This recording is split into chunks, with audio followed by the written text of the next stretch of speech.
नमस्कार दोस्तों, संजू मंथन लाइफलाइन में आपका हार्दिक स्वागत है। दोस्तों, व्यक्ति के व्यक्तित्व के निर्माण में दो महामंत्र हैं जिसको अपना करके आप अपने जीवन को सफल कर सकते हैं और अपने व्यक्तित्व में निखार ला सकते हैं, उनमें चार चांद लगा सकते हैं। उसमें सबसे महत्वपूर्ण मंत्र है माफ करना, क्षमा कर देना। जीवन के सफर में, जीवन में ऐसे बहुत ही क्षण परिस्थितियां उत्पन्न होती हैं। किसी ने आपके साथ कुछ बुरा व्यवहार किया है, आपका अपमान किया है, आपको पीड़ा पहुंचाई है, आपको दर्द दिया है, तो निश्चित है कि उस क्रिया की प्रतिक्रिया होगी। उसके प्रति आपके मन में क्रोध उत्पन्न होगा, पीड़ा उत्पन्न होगी, दर्द उत्पन्न होगी और प्रतिशोध लेने के लिए आपका मन व्याकुल रहेगा। यह एक क्रिया की सामान्य प्रक्रिया है। साधारण व्यक्ति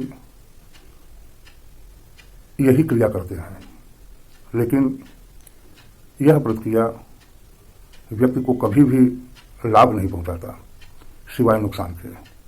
जैसा कि आप सभी जानते हैं कि पीड़ा, क्रोध, दर्द, घृणा, नफरत, हिंसा, यह आपको कुछ पल के लिए संतुष्ट कर सकती है, संतुष्टि प्रदान कर सकती है, लेकिन कहीं न कहीं आपको स्वयं उस क्रोध के कारण, उस पीड़ा के कारण, उस प्रतिहिंसा के कारण कहीं न कहीं नकारात्मक भावनाओं से आप घिर जाते हैं और आपका व्यक्तित्व प्रभावित होता है, कुंठित होता है।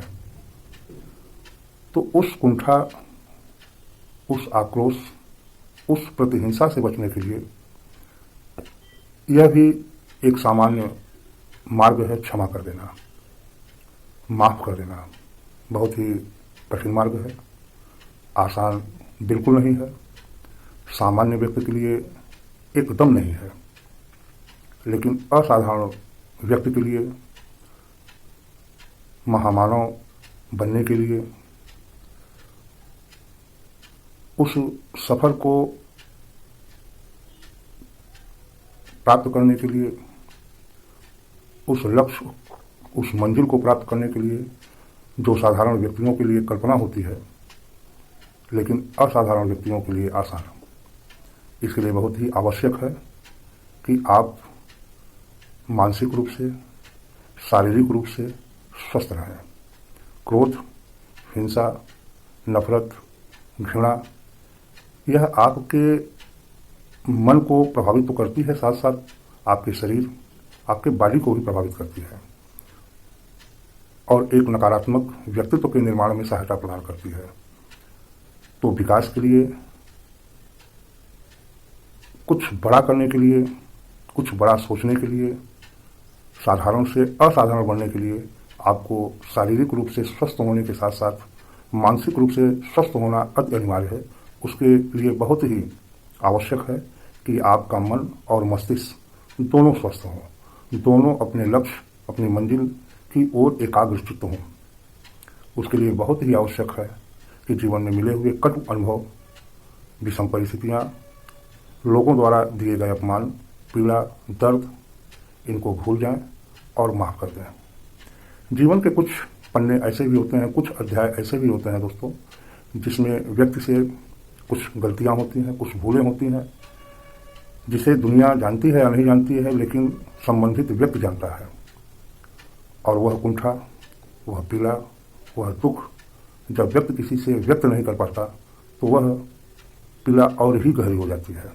यदि वो पीड़ा किसी से व्यक्त हो जाए, वह भूल, वह गलती किसी से व्यक्त हो जाए, किसी से आप अपने दुख को साझा कर लें, किसी से अपने दुख को बांट लें, तब तो कुछ हद तक आपकी पीड़ा कम हो जाती है। लेकिन कुछ ऐसे पन्ने होते हैं, कुछ ऐसे अध्याय होते हैं, कुछ ऐसे घटनाएं होते हैं जिस कारण से व्यक्ति अपने आप को भी क्षमा नहीं कर पाता और उस पीड़ा, उस दर्द, उस क्रोध, उस आक्रोश में जलता हुआ व्यक्ति अपने आप को जन्म देता है, अपनी आत्मा को जन्म देता है, अपने मन को जन्म देता है, अपने शरीर को जन्म देता है। वही आगे चल कर के व्यक्ति नशे से भी प्रभावित हो सकता है। उस गम, उस दुख, उस पीड़ा को भुलाने के लिए नशे का आदी बन जाता है और अपने जीवन को बर्बाद कर देता है। तो मित्रों, आज इस वीडियो के माध्यम से मैं आपसे कहना चाहता हूं कि दूसरों को क्षमा करने के साथ साथ यदि आपको अपने जीवन में कुछ ऐसे भूल, कुछ ऐसी गलतियां, कुछ आपके जीवन के ऐसे पन्ने हैं जो ब्लैक हैं, जो काले हैं, जो अध्याय हैं, जो किसी के साथ शेयर नहीं किया जा सकता, और उस अपराध का दंड आप खुद अपने आप को दे रहे हों, तो उसको भूलने का प्रयास कीजिए। दूसरों को क्षमा कर देना यह तो एक अलग प्रश्न है, लेकिन अपने आप को क्षमा करवाना यह भी एक बहुत ही कठिन, बहुत ही मुश्किल कार्य है। लेकिन यदि आपको असाधारण बनना है, यदि आपको मानव से महामानव बनना है, तो अपने आप को क्षमा कर दीजिए और अपने जीवन को सार्थक, सफल बनाना है तो यह कार्य आपको करना ही होगा। क्योंकि क्रोध में उबलता हुआ व्यक्ति, प्रस्तोत की आग में जलता हुआ व्यक्ति अपने आप को ही जलाता है, चाहे वो खुद की भूलें हों, चाहे दूसरे की भूलें हों।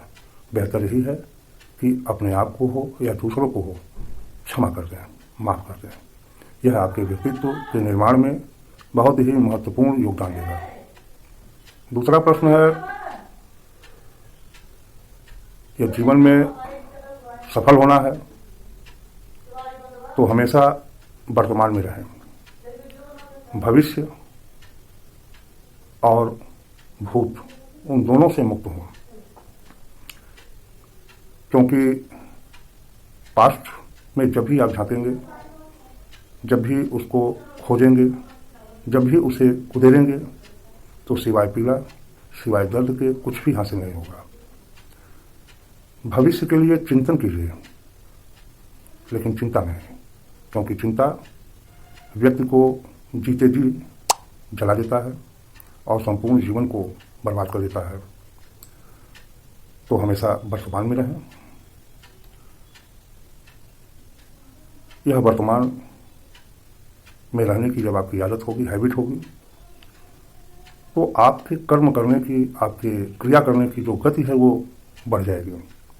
आपका मन, आपका मस्तिष्क, आपका अस्तित्व सिर्फ अपने लक्ष्य, सिर्फ अपने मंजिल पर एकाग्र हो सकता है। तो दोस्तों, आज मैंने आपको साधारण से असाधारण बनने के लिए 2 मार्ग बताया है। पहला, क्षमा करना सीखिए, माफ करना सीखिए, और दूसरा, हमेशा वर्तमान में रहें। यदि दोनों मंत्र को यदि आप अपने जीवन में अपनाते हैं तो निश्चित रूप से आपका जीवन सफल होगा, सार्थक होगा और आप अपने जीवन में महत्वपूर्ण रोल अदा कर पाएंगे। इन्हीं शुभकामनाओं के साथ फिर मुलाकात होगी दोस्तों अगले विषय, अगले प्रश्न पर फिर कुछ समस्याओं का समाधान करने का प्रयास किया जाएगा। नमस्कार दोस्तों।